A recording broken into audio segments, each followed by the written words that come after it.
नमस्कार, मी संदीप पाटील आजच्या या विशेष सत्रात आपलं सगळ्यांचं स्वागत करतो। आजचा विषय आपला एक थोडासा वेगळा विषय आहे, परंतु काही मुलं या विषयासंदर्भात थोडं संदिग्ध आहेत किंवा या विषयात आपल्याला खरंच करिअर करता येईल का, काय काय करिअरच्या संधी या विषयासंदर्भात उपलब्ध आहेत यावर आज आपण खास चर्चा करणार आहोत। इंडियन स्टॅटिस्टिक्स ही जी स्टॅटिस्टिक्स या विषयासंदर्भातली एक इन्स्टिट्यूट आहे, इंडियन इन्स्टिट्यूट ऑफ स्टॅटिस्टिक्स। तर या सगळ्या विषयाच्या संदर्भात आपण चर्चा करतोय। स्टॅटिस्टिक्स हा विषय थोडासा तसा वेगळा जरी वाटत असला तरी त्याच्यासाठी असणाऱ्या वेगवेगळ्या संधी आणि वेगवेगळ्या इन्स्टिट्यूशन्स आपल्याला माहिती असले पाहिजे आणि त्या बाबतीतली आपण सगळे आज माहिती घेणार आहोत। त्याच्यातनं आपल्याला आपल्या करिअरच्या विविध वाटा निश्चित करता येतील आणि याचा चांगला फायदा आपल्याला खऱ्या अर्थानं आपल्या करिअरसाठी होईल। म्हणून जे विद्यार्थी आता 12वी झाले किंवा 11वी 12वीत आता ते प्रवेश घेणार आहेत किंवा जे आता ऑलरेडी फर्स्ट इयरला आहेत आणि ज्यांना स्टॅटिस्टिक्स किंवा मॅथ्स या विषयात गोडी आहे आणि या विषयात करिअर करण्याची इच्छा आहे, तर त्यांच्यासाठी हा व्हिडिओ अत्यंत महत्त्वाचा आहे। पुढचे एक 8-10 मिनिटात तुम्हाला मी माझ्या सादरीकरणाद्वारे प्रेझेंटेशनद्वारे हा विषय आणि या विषयाच्या संदर्भातले महत्त्वाचे करिअर ऑप्शन समजून सांगेल। कृपया आपण ते नीट लक्षपूर्वक ऐकावे, जेणेकरून तुम्हाला त्या बाबतीतला थोडासा नियोजन आणि योग्य वेळेत योग्य निर्णय घेण्यास कामात येईल। पुन्हा एकदा मी आपल्या आजच्या या करिअर सिद्ध होईस्तव तुमच्यासोबत करिअर निवडीच्या वाटेवर या उपक्रमात मनपूर्वक स्वागत करतो। पुढे जाऊया। स्वयंदीप प्रतिष्ठानच्या माध्यमातून एक शैक्षणिक आणि सामाजिक चळवळ आम्ही गेल्या 6 वर्षापासून राबवतोय। दीपस्तंभ परिवारात देखील मी फाउंडर मेंबर आहे आणि विविध करिअरच्या काउन्सिलिंग आणि विविध स्पर्धा परीक्षेच्या माध्यमातून या मुलांशी माझा संवाद होत असतो। यातनं अनेक अडचणी डोळ्यासमोर येतात आणि योग्य वेळेत जर मुलांना करिअरच्या बद्दल माहिती मिळाली, विविध एज्युकेशन इन्स्टिट्यूशनच्या बद्दल माहिती मिळाली किंवा त्यांना ज्या गोष्टीची आवड आहे, ज्यांच्यात त्यांचा कल आहे, ज्याच्यात गती आहे, त्याबद्दल जर मुलांना समजलं तर ते थोडंसं योग्य पद्धतीनं होऊ शकतं। त्याचा डायरेक्टली इम्पॅक्ट समाजावरच होतो, कारण ज्या क्षेत्रात आवड आहे, जे फील्ड इंटरेस्टिंग आहे आणि त्याच्यात जर करिअर केलं झालं तर ते कामही उत्तम होतं आणि त्यात तज्ञता मिळते आणि त्याचा डायरेक्टली इनडायरेक्टली इम्पॅक्ट हा समाजावर होतो। आणि म्हणून योग्य आपल्या आवडीनुसार, आपल्या कॅलिबरनुसार, आपल्या या सगळ्या पार्श्वभूमी पाहून आपण करिअर निश्चित केलं पाहिजे। त्यामुळे आपले स्किल्स आणि आपल्या खऱ्या अर्थानं वेळेचा सदुपयोग होऊन आपण डायरेक्टली इनडायरेक्टली समाजाची सेवाच करतो। स्वतःचा उद्धार करणं किंवा स्वतः एका व्यवस्थित ठिकाणी स्वतःला स्टेबल करणं, स्थिर स्थावर करणं, स्वतः गुणवत्तेतून शिक्षण घेणं, गुणवत्तेतून शिक्षण घेऊन चांगल्या ठिकाणी आपली करिअर सिद्ध करणं, हा एक स्वतःचाच विकास साधत आपण समाजाचा विकास साधत असतो। या तत्वावर आपण या संदर्भात काम केलंय आणि म्हणून करिअरच्या वाटेवर करिअर साध्य होईस्तव तुमच्यासोबत हा उपक्रम गेल्या वर्षभरापासून मी राबवतोय आणि रविवारी अशा विविध शैक्षणिक आणि करिअरच्या विषयांवर मी विद्यार्थ्यांशी संवाद साधतोय। हे चर्चा अशीच अविरत चालू राहणार आहे। दर रविवारी मी विविध व्हिडिओ स्वयंदीप प्रतिष्ठानच्या युट्यूबवर अपलोड करत असतो। जर आपल्यालाही अशा प्रकारच्या करिअरच्या वाटा, विविध शैक्षणिक संस्था आणि ज्या काही सगळ्या आपण काउन्सिलिंगच्या स्वरूपातले जे विषय आपण हाताळतो त्यात आपल्याला इंटरेस्ट असेल, आपल्याला जाणून घ्यायचं असेल, तर स्वयंदीप प्रतिष्ठान या युट्यूब चॅनलला आपण नक्की सबस्क्राईब करा आणि येणाऱ्या काळातले सगळे महत्त्वपूर्ण व्हिडिओ आपण बघू शकाल।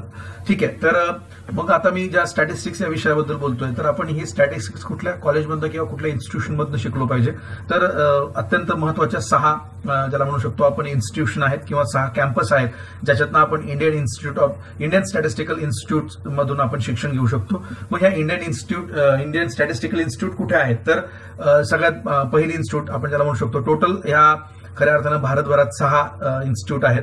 6 पैकी पहिली दिल्ली, दुसरी आहे कोलकाता, तिसरी बेंगलुरू, चौथी झारखंडमध्ये आहे गिरिध या ठिकाणी, त्यानंतर तेजपूरला 5वी आणि चेन्नई ही 6वी इन्स्टिट्यूट। म्हणजे थोडक्यात या 6 इन्स्टिट्यूट आपल्या भारतात अत्यंत वर्ल्ड क्लास किंवा दर्जेदार संस्था, ज्याच्यातनं आपल्याला गुणवत्तापूर्ण शिक्षण या विषयाचं मिळतं आणि याच्यातनं भरपूर करिअरचं एक्सपोजर विद्यार्थ्यांना मिळणार आहे। त्यामुळे ज्यांना स्टॅटिस्टिक्स या विषयात डिग्री करायची आहे किंवा स्टॅटिस्टिक्समध्ये स्वतःचं करिअर करायचं आहे, स्टॅटिस्टिक्समध्ये गुणवत्तापूर्ण शिक्षण घ्यायचं आहे, तर कृपया या इंडियन स्टॅटिस्टिक इन्स्टिट्यूट ज्या 6 ठिकाणी आहे भारतात, या 6 ठिकाणी आपण या कॉलेजमध्ये, या इन्स्टिट्यूटमध्ये प्रवेश घेऊन त्या ठिकाणी आपण हा कोर्स पूर्ण केला पाहिजे।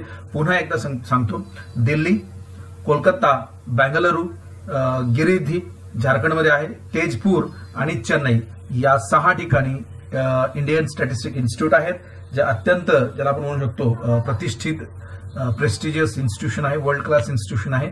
आणि त्यातनं शिकल्यानंतर तुम्हाला अनेक वेगवेगळ्या एक्सपोजर या अंतर्गत मिळणार आहे. त्यामुळे ह्या इन्स्टिट्यूटचाही आपण नक्की विचार करायला हवा ज्यांना स्टॅटिस्टिक्स या विषयात हे करायचं आहे. ठीक आहे. त्यानंतर मग आपण कोणते कोर्स त्या इन्स्टिट्यूटच्या अंतर्गत करू शकतो, तर ऑब्व्हियसली ग्रॅज्युएशन जे कोर्स आहेत तर bachelor in statistics, bachelor in maths, obviously 3 years course आहे ग्रॅज्युएशन कोर्स. आपण पोस्ट ग्रॅज्युएशन देखील या कोर्सच्या अंतर्गत करू शकतो. Obviously master in maths, master in stats and more. त्याच्यासोबत पीएचडी आपण करणार आहोत, करू शकतो. त्याच्यानंतर जेआरएफ मध्ये वेगवेगळ्या स्ट्रीम्स उपलब्ध आहेत, तर त्याचाही फायदा आपण या ठिकाणी करू शकतो. थोडक्यात एकदा या इन्स्टिट्यूशनमध्ये प्रवेश मिळाला की त्याच्या अंतर्गत ज्या ज्या काही वेगवेगळ्या वाटा आहेत एज्युकेशनच्या आणि करिअरच्या, त्या आपल्याला एक्सप्लोर करता येणार आहेत किंवा त्याच्यातनं आपण पुढे जाणार आहोत हे निश्चित. ठीक आहे, पुढे जाऊयात. त्याच्यानंतर महत्वाचे की पॉइंट्स या डिग्रीचे, बॅचलर डिग्रीचे, बॅचलर इन स्टॅट्स किंवा बॅचलर इन मॅथ्स ज्यांना करायचं आहे, तर या इन्स्टिट्यूशनमध्ये प्रवेश मिळाल्यानंतर तुम्हाला स्टायपेंड मिळणार आहे पर मंथ 3000 रुपये, प्लस 3000 रुपये तुम्हाला स्टेशनरी आणि इतर खर्चांसाठी सुद्धा संस्था देईल. थोडक्यात तर त्या इन्स्टिट्यूटमध्ये जाण्याचा हा दुसरा फायदा, म्हणजे एक तर एक्सपोजर मिळणार आहे, गुणवत्तापूर्ण शिक्षण त्या ठिकाणी मिळणार आहे, त्याच्या अंतर्गत आपल्याला करिअरच्या विविध वाटा मिळणार आहेत. थोडक्यात आपल्याला सगळ्या अँगलने एक्सपोजर आहे, सोबत आपल्याला स्टायपेंड देखील मिळणार आहे. आणि 3000 रुपये स्टायपेंड प्लस 3000 रुपये स्टेशनरी आणि इतर खर्चांसाठी इन्स्टिट्यूट विद्यार्थ्याला देते. तर ही एक अत्यंत महत्वाची बाब आहे.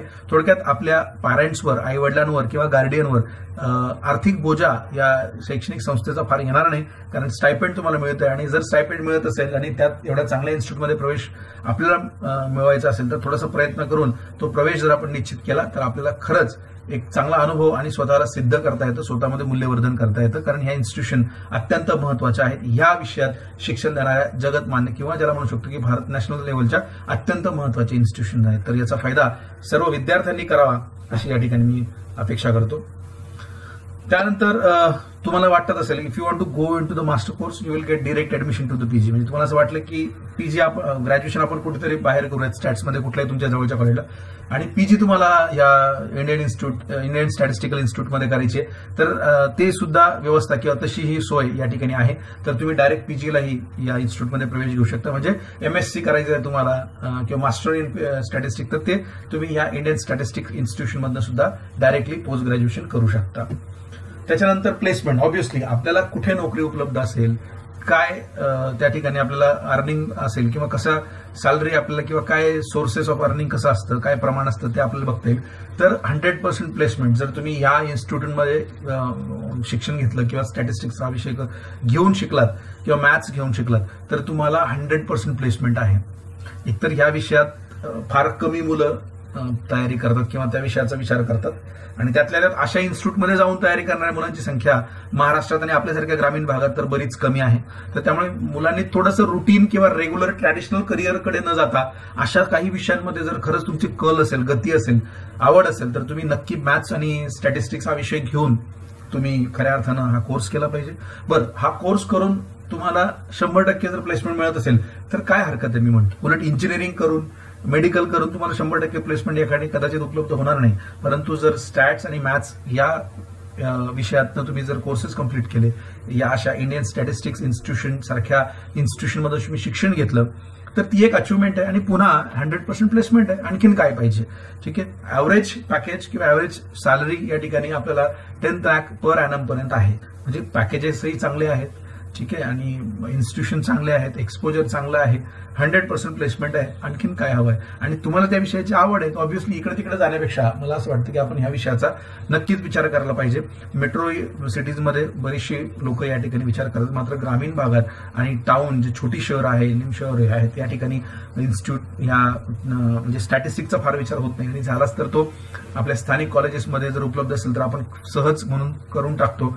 पण जर खरंच स्टॅटिस्टिक्स आणि मॅथ्समध्ये आपल्याला आणखीन जास्त पुढे जायचं असेल तर अशा इन्स्टिट्यूशनच्या प्रवेश परीक्षेची तयारी केली पाहिजे, ज्याच्यातनं तुम्हाला आणखीन मोठ्या लेवलला एक्सपोजर मिळतं. आपण एका वेगळ्या स्ट्रीमला, वेगळ्या लेवलला या इन्स्टिट्यूशनच्या माध्यमातून जाऊ शकतो, किंवा वेगळं वातावरण, वेगळा ग्रुप आपल्याला मिळतं आणि थोडक्यात मी तुम्हाला बोललोय की एक एक्सपोजर आपल्याला याच्या माध्यमातून मिळणार आहे. म्हणून स्टॅट्स आणि मॅथ्स ज्याचं चांगलं आहे, ज्यांना या विषयात गोडी आहे, त्यांनी हा व्हिडिओ आवर्जून पहा आणि नेमकं काय आपल्याला करायचंय, काय काय संधी आहेत, कोणते कॉलेजेस आहेत, कुठे प्लेसमेंट आहे, कसं प्लेसमेंट आहे, काय या सगळ्या गोष्टींची जाणीव या ठिकाणी तुम्हाला होणार आहे.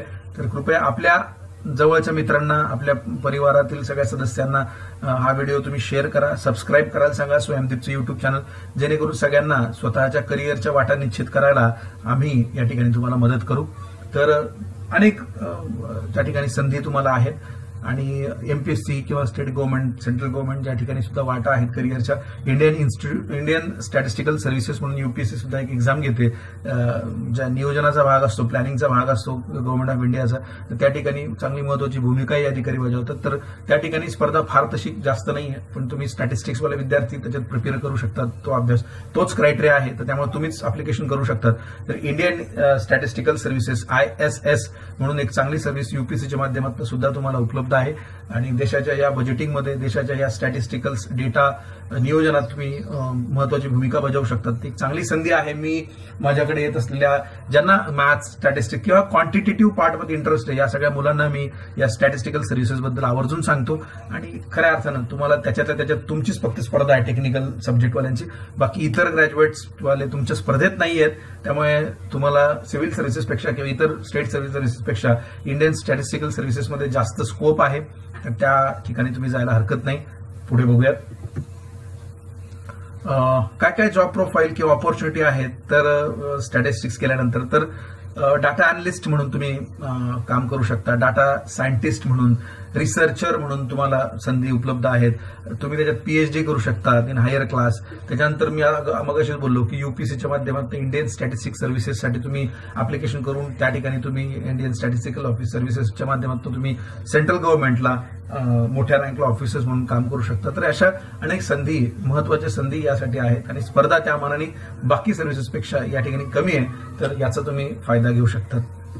पुन्हा एकदा सांगतो काय काय प्रोफाईल, जॉब प्रोफाईल किंवा ऑपॉर्च्युनिटीज आहेत. तर data analyst, data scientist, researcher आणि PhD हायर क्लास आणि इंडियन स्टॅटिस्टिकल सर्व्हिसेस या संदर्भात सुद्धा तुम्ही करिअर या स्टॅटिस्टिक विषयानंतर करू शकता. अगोदर बोलल्याप्रमाणे की केंद्राच्या आणि राज्याच्या सरकारच्या विविध डिपार्टमेंटमध्ये यासाठी टेक्निकल पोस्ट आहेत, ज्यांचं स्टॅटिस्टिक्स झालंय. म्हणजे जिल्हा नियोजन समिती असेल किंवा राज्याच्या प्लॅनिंग मधला काही भाग असेल किंवा इतर जे स्टॅटिस्टिकल ऑर्गनायझेशन आहे सेंट्रल आणि स्टेट गव्हर्नमेंटचे, तर त्या ठिकाणी ज्या टेक्निकल पोस्ट आहेत त्या टेक्निकल पोस्टसाठी स्टॅटिस्टिक्सवाले, मॅथ्सवाले यांनाच प्राधान्य असलं किंवा हेच अप्लिकेशन करू शकतात.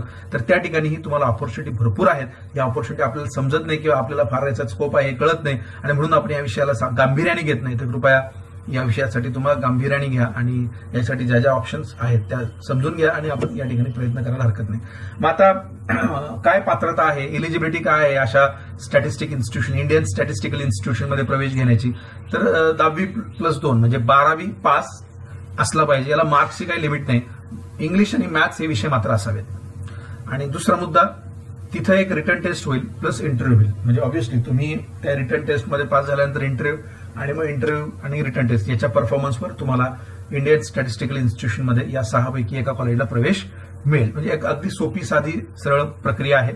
10वी म्हणजे 10वी+2 ज्याला आपण 12वी म्हणतो सोप्या भाषेत, 12वी पास असणं आवश्यक आहे आणि मात्र इंग्लिश आणि मॅथ्स हे विषय तुमचे असले पाहिजे. मार्क्सचे बंधन नाही, गुणांचं बंधन नाही. दुसरा मुद्दा, तिथे एक रिटर्न टेस्ट होईल आणि एक इंटरव्ह्यू होईल आणि त्या बेसवर तुमचं सिलेक्शन होईल आणि जर तुमचं सिलेक्शन झालं तर मग तुम्हाला या 6 पैकी कुठल्याही इन्स्टिट्यूशनमध्ये प्रवेश मिळेल आणि त्यातनं मग तुम्ही इंडियन स्टॅटिस्टिक इन्स्टिट्यूशनमधनं तुम्ही B.Stats किंवा बॅचलर ऑफ स्टॅट्स आणि बॅचलर ऑफ मॅथ्स ह्या गोष्टी तुम्ही किंवा हा कोर्स तुम्ही कम्प्लीट करू शकता. तर ही एवढी सोपी, सरळ त्यांची एलिजिबिलिटी क्रायटेरिया आहे. आता ह्या रिटर्न एक्झाम बद्दल आहे. The return exam is not for those student who have given the exam of international mathematical olympiad. म्हणजे जर तुम्ही आंतरराष्ट्रीय ऑलिम्पियाड दिल्या असतील मॅथ्सच्या, मॅथमॅटिकल ऑलिम्पियाड, तर रिटर्न परीक्षा होणार नाही, पण फॉर्म मात्र तुम्हाला भरावा लागेल. स्कूल लेवलला या परीक्षा होतात आणि त्याच्यात तुम्ही मेरिट मारला असेल तर तुम्हाला रिटर्न होणार नाही, मात्र तुम्हाला फॉर्म मात्र भरावा लागेल. सीट्स कशात बघा, कोलकाताचं या ठिकाणी आणि खाली बँगळुरू असं 2 उदाहरण घेतलंय. तर टोटल सीट्स 50 आहे. त्यातल्या जनरल 25, ओबीसी 14, शेड्यूल कास्ट 7 आणि शेड्यूल ट्राईब 4. बी मॅथ्स किंवा बॅचलर ऑफ मॅथ्स बँगळुरू म्हटलं तर 50, जनरल 25, ओबीसी 14 आणि एससी 7 आणि एसटी 4. तर या बाबतीत आपल्याला माहिती असलं पाहिजे. तसेच 3% जागा या दिव्यांगांसाठी किंवा फिजिकली डिसेबल्ड स्टुडंटसाठी राखीव आहेत. तर या जागा आहेत, या कदाचित बदलतील, पण आपल्याला माहिती असलं पाहिजे की कॉम्पिटिशन तशी आपल्या आपल्या विद्यार्थ्यांमध्ये आहे, जागा कमी आहेत आणि आपल्याला थोडासा व्यवस्थित प्रिपेअर करावं लागेल. ह्या अशा संदर्भातली आपल्याला थोडक्यात माहिती आहे विषयी. आता आपल्याला सखोल माहिती मिळवायची असेल तर आपण त्या इन्स्टिट्यूशनच्या साईटवर जाऊन आणखीन सखोल या बाबतीत माहिती मिळवू शकता, किंवा माझ्या नंबरवर तुम्ही संपर्क करू शकता, किंवा आपल्या करिअरच्या वाटेवर ध्येय सिद्ध होईस्तो या उपक्रमात आपल्या स्वतःचं नाव नोंदणी करून तुम्ही ह्या करिअरसाठी तयारी करू शकतात किंवा काउन्सिलिंग घेऊ शकतात.